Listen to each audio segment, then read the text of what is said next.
Quand on pense à la Révolution française, on a tout de suite en tête les images de 1789. Pourtant, il est une révolution dont on parle beaucoup plus rarement, la Révolution de 1830.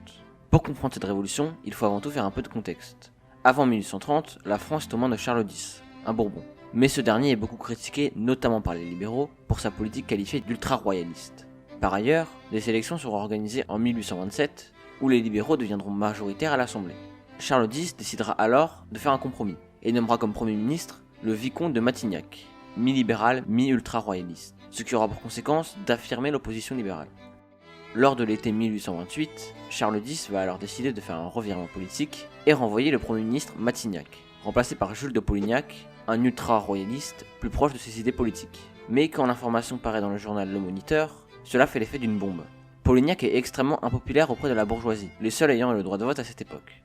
Début 1830, la situation politique est alors très tendue. L'opposition critique les maladresses du ministère, l'hiver est rude, les récoltes sont médiocres, le prix du pain augmente, et le chômage s'accroît, notamment pour les ouvriers.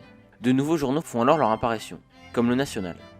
Charles X, qui voit alors son pouvoir menacé par une forte opposition, va décider de dissoudre la Chambre des députés le 16 mai 1830 pour organiser de nouvelles élections en juillet. Mais à la surprise générale, les libéraux remportent les élections. La situation du roi est alors très compliquée. Ce dernier va donc décider de publier les ordonnances de Saint-Cloud le 26 juillet 1830, dans le journal Le Moniteur. Les ordonnances stipulant notamment une seconde dissolution de la Chambre des députés, une suspension de la liberté de la presse et une modification de la charte constitutionnelle. Les premiers à réagir sont les journalistes.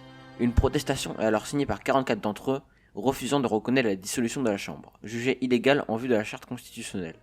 Les journalistes, ouvriers et imprimeurs se sont alors menacés par le chômage et investissent les armureries dès le 26 juillet. Pendant ce temps, l'opposition est stupéfaite. Elle s'attendait certes à un coup de force de la part du roi, mais pas de sitôt. Les députés décident alors de se réunir, mais aucune décision n'est prise. Le 27, l'émeute prend de l'ampleur. Des meneurs commencent à se former, et des manifestants heurtent la police. On commence à voir l'apparition de barricades. On nomme le maréchal Marmont chef de l'armée de Paris. Ce dernier est extrêmement impopulaire et possède une petite armée, presque sans canon, tandis que le nombre d'insurgés ne cesse de grimper. Pour ce qui est des députés libéraux, ils ne savent toujours pas comment réagir. Nombre d'entre eux ne veulent pas la fin de Charles X, mais juste un compromis avec le retrait des ordonnances. C'est là qu'on remarque la différence entre l'opinion publique, réagissant immédiatement, à la classe politique, préférant rester dans la légalité. Le 28, le roi Charles X, voyant que la situation ne s'améliore pas, décide de signer une nouvelle ordonnance donnant les mains libres au maréchal Marmont pour mater la révolte. Mais ce dernier ne dispose plus que de 8000 hommes, tandis que les insurgés s'emparent de l'hôtel de ville et hissent le drapeau tricolore, symbole de la révolution. Pendant ce temps, les députés cherchent toujours un compromis et décident d'aller voir le Premier ministre Polignac, mais ce dernier refuse tout compromis. Le 29, l'insurrection continue et les insurgés s'emparent de toute la capitale. Marmont évacue alors Paris pour partir à Saint-Cloud où est le roi Charles X.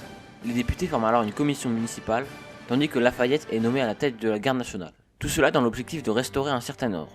Le roi ayant perdu Paris, retire alors ses ordonnances, mais Charles X échoue à constituer un nouveau gouvernement, et va donc partir en exil. Le 30 juillet, les combats sont finis. Mais quel régime maintenant établir? Le bonapartisme? Impossible. Napoléon II est exilé en Autriche, et jamais cette dernière n'acceptera de le rapatrier en France. Les républicains, Lafayette à qui sont ralliés les républicains, n'a aucune envie de prendre le pouvoir. Finalement, c'est donc le duc d'Orléans Louis-Philippe qui accède au trône. Ce dernier se veut proche des intérêts du peuple, tiers le qualifiant de roi citoyen. Il restaure le drapeau tricolore, il met en place une politique plus libérale, et il donne une place capitale à respecter la charte constitutionnelle. C'est la fin de la Restauration et l'avènement de la monarchie de Juillet, que nous verrons dans un futur épisode. Si vous avez aimé cette vidéo, n'hésitez pas à vous abonner pour ne pas louper la suite de mes épisodes, ainsi qu'à liker et partager pour aider à me référencer.